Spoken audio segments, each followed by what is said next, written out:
Good evening, one and all. Let us start our.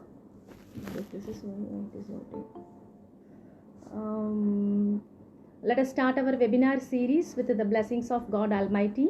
I am Dr. Sangeeta, Head PG Department of English, Thiruvalluvar University Constituent College, Kallakurichi. I feel immensely honored to give the welcome address in this national level webinar.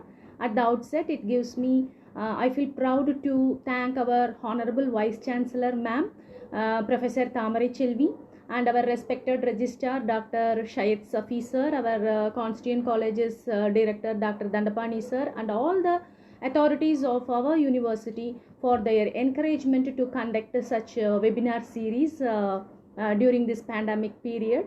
Next, I welcome our resource person, Ms. Bhagyashree, Assistant Professor and Head, Government First Grade College, Karnataka. Last but not least, I welcome all our fellow participants from all over India and other countries too. Without you, the program would be nothing. I am very thankful for all your active participation in all our Thiruvalluvar University Constituent Colleges programs, and I welcome you all and thank you. Now let me start my presentation. A brief introduction to feminism.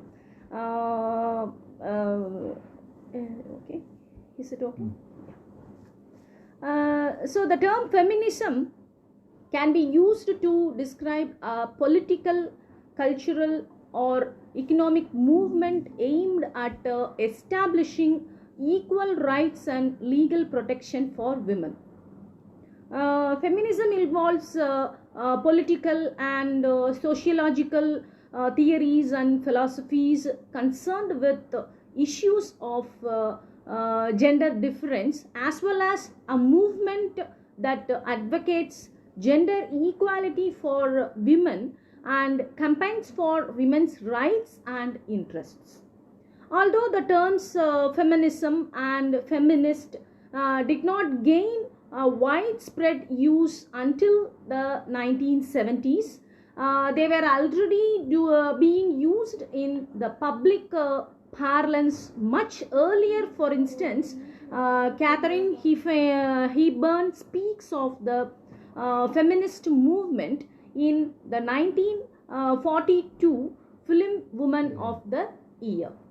Feminism is the advocacy of women's rights on the basis of the equality of the sexes, the theory of the political, economic, and social equality of the sexes, the belief that men and women should have equal rights and opportunities, and the doctrine advocating social, political, and all other rights of women equal to those of men. So these are the 4 points to definition to feminism. And feminism as at its core is about equality of men and women, not sameness. So many people offer up the argument that women are not the same as men, so they can't be equality.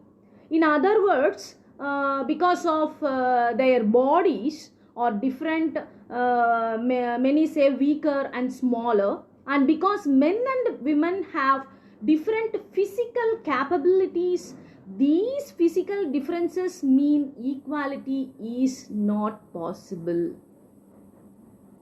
Yes, who is presenting? Please switch off the presenting. Yes, thank you.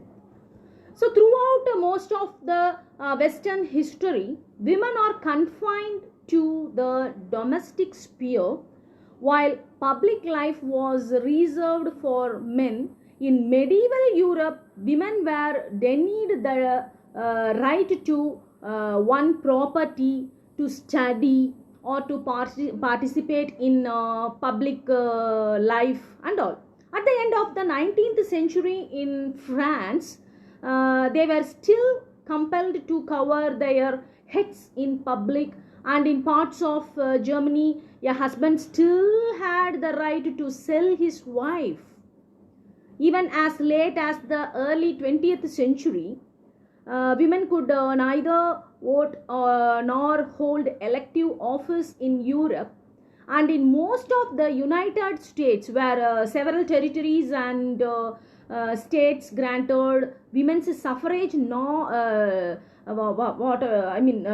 before the federal government did so.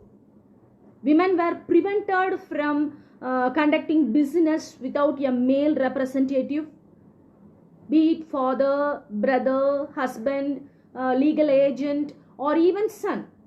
Married women could not exercise control over their own children without the permission of their husbands. Moreover, women had little or no access to education and were barred from most professions. In some parts of the world, such restrictions on women continue today itself. Today also. Modern Western feminist history is conventionally split into 3 time periods or waves, each with slightly different aims based on prior progress. Let us see the first wave feminism. The first wave feminism of the 19th and early 20th centuries focused on overturning legal inequalities, particularly addressing issues of women's sufferings. The debates and discussions culminated in the first Women's Rights Convention held in July 1848 in the small town of Seneca Falls, New York. It was a spur of the moment idea that sprang up during a social gathering of Lucretia Mott, a Quaker preacher and veteran social activist, Martha Wright, then Mary Ann McClinton, Jane Hunt, and Elizabeth Cady Stanton, the wife of an abolitionist and the only non-Quaker in the group. The convention was planned with 5 days' notice, publicized only by a small unsigned advertisement in a local newspaper. So this is the first wave of feminism. Let us see the second wave of feminism from 1960s to 1980s. Broadened debate to include cultural inequalities, gender norms, and the role of women in society. So this is the second wave of feminism. The women's movement of the 1960s and 70s, the so-called second wave of feminism, represented a seemingly abrupt break with the tranquil suburban life pictured in American popular culture. Yet the roots of the new rebellion were buried in the frustrations of college-educated mothers whose discontent impelled their daughters in a new direction. In first in first wave feminism, were inspired by the abolition movement, their great-granddaughters were swept into feminism by the civil rights movements. The attendant discussion of principles such as equality and justice and the revolutionary ferment caused by Protestants against the Vietnam War. So this is it. So this is the thing taken place in this phase. Next we can see the Equal Pay Act of 1963. So this Equal Pay Act of 1963 offered the first guarantee and the Civil Rights Acts of 1964 was attended to bar employers from discriminating on the basis of sex. Unlike the first wave, second wave feminism provoked extensive theoretical discussion about the origins of women's expression, the nature of gender, and the role of the family. Kate Millett's sexual politics, it's a work, made the bestseller list in 1970, and in it she broadened the term politics to include all power structured relationships and posited that the personal was actually political. Then Shulamit Firestone, a founder of the New York Radical Feminist, published the dialectic of sex. The dialectic of sex. It is in the same year. Insisting that love disadvantaged women by creating intimate shackles between them and the man they loved, men who were also their oppressors. 1 year later, Germaine Greer, an Australian living in London, published The Female Eunuch, in which she argued that the sexual repression of women cuts them off from the creative energy they need to be independent and self-fulfilled. Like first wave feminism, the second wave was largely defined and led by educated middle class white women who built the movement primarily around their own concerns. This created an ambivalent, if not contentious, relationship with the women of their classes and races. The campaign against employment and wage discrimination helped bridge the gap between the movement and white labor union women. But the relationship of feminism to African American women always posed greater challenges. White feminists defined gender as the principal source of their exclusion from full participation in American life. Then the black women were forced to confront the interplay between racism and sexism, and to figure out how to make black men think about gender issues while making white women think about the racial issues. Such issues were addressed by black feminists, including Michael Wallace, Mary Ann Weathers, and Bell Hooks, Alice Walker, and Bettina Aptheker. So this is it.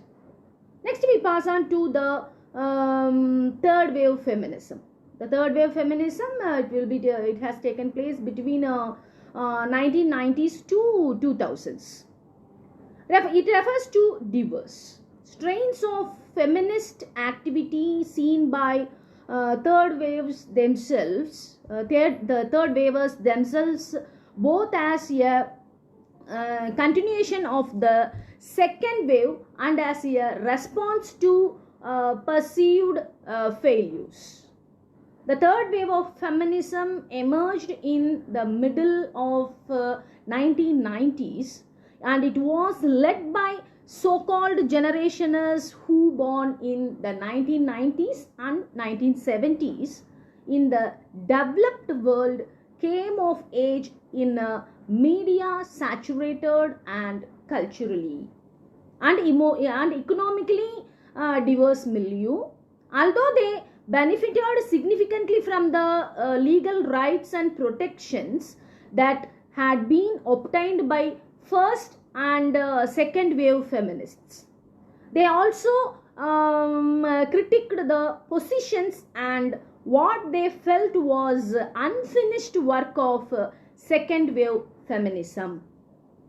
The third wave was much more inclusive of women and girls of color than the first or second waves had been, in reaction and opposition as stereotypical images of women as passive, weak, virginal and faithful, or alternatively as domineering, demanding, slutty and emasculating. The third wave redefined women and girls as assertive, powerful and in control of their own sexuality. In popular culture, this redefinition gave this rise to icons and powerful women that included the singers Madonna, Queen Latifah and Mary J. Blige, among others, and the women depicted in television series such as Buffy the Vampire Slayer 1997 to 2003, Sex and the City 1998 to 2004, and Girlfriends 2000 to 2008. The media programming for children increasing depicted smart, independent girls and women in lead roles, including Disney heroines such as Mulan 1998 and Helen Parr and her daughter Violet, The Incredibles 2006, and television characters such as Dora the Explorer 1999 to 2006, then Carly and Sam, Carly 2007 to 2012, and Sesame Street's first female led Abby Cadabby, who debuted in 2006. The sassy self-expression of the girl power merchandise also proved popular. So predictably, third wavers faced critics. Even as the third wave found its voice, some writers were declaring themselves post-feminist and arguing that the movement had lived beyond its usefulness. Meanwhile, established feminists of the earlier generation argued that the issues had not really changed and that the younger women were not adding anything of the substance. By about 2000, some writers from inside and the outside the movement rushed to declare that the wave had broken. In addition, questions of sexualized behavior raised debate on whether such things as revealing clothing, designer label stiletto heels, and amateur pole dancing represented true sexual liberation and gender equality or old oppression in disguise. As with many other social or political movement, fissures and disagreements were present in each wave of feminism. And the third wave, to an extent almost unmagnable to the members of the first and second waves before it, and it was plural and multifaceted, comprising people of many gender, ethnic and class identities, experiences and interests. As such, its greatest strength, multivocality, was attacked by some as its greatest weakness. The third wavers countered this criticism by stating that the creation of unified agenda or philosophy, or at least one that was unified beyond the very general statements offered by groups such as the Third Wave Foundation noted above, was a goal that was only unrealistic but undesirable. Now let us see the fourth wave of feminism. The fourth wave of feminism, although debated by some, many claim that a fourth wave of feminism began about 2012 with a focus on sexual harassment, body shaming and rape culture, among other issues. A key component was the use of social media to highlight the address these concerns, and the new wave arose amid a number of high profile incidents. And in December 2012, a young woman was brutally gang raped in India and subsequently died, sparkling a local protests and international outrage, and that was followed 2 years later by the Gamergate campaign, a manifestation of the so-called men's rights movement that had its origin on the website for 4chan. Gamergate ostensibly sought to promote ethics in video game journalism, but it was in reality a harassment campaign against social justice warriors. The latter were often women who objected to female stereotypes in video games and were subsequently inundated with death threats and rape threats. Please switch off the presentation button. Somebody presenting the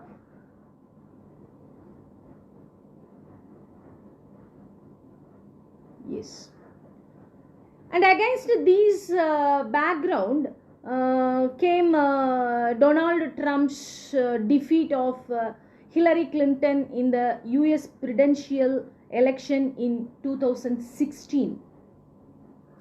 Trump had made a number of inflammatory remarks about women, and the day after the election,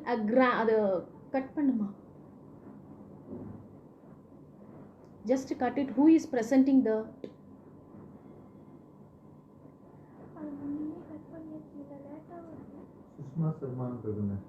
You take off her from that. Sushma Sharma, please switch off your presenting button.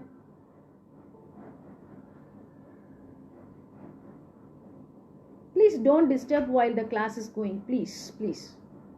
So against this background came Donald Trump's defeat of Hillary Clinton in the US presidential election in 2016.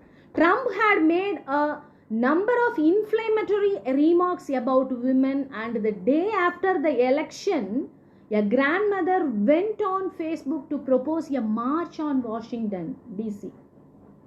The suggestion quickly gained traction and became a call for social change, especially in regard to gender equality. It's known as the Women's March. It grew to include a demonstration across the United States and around the world.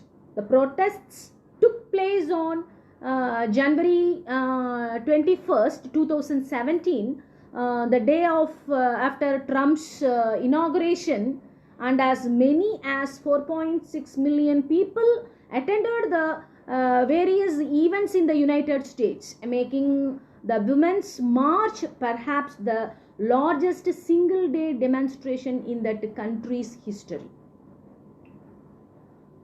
Arguably, even more significant was the Me Too movement, which was launched in 2006 in the United States to assist survivors of sexual violence, especially females of color.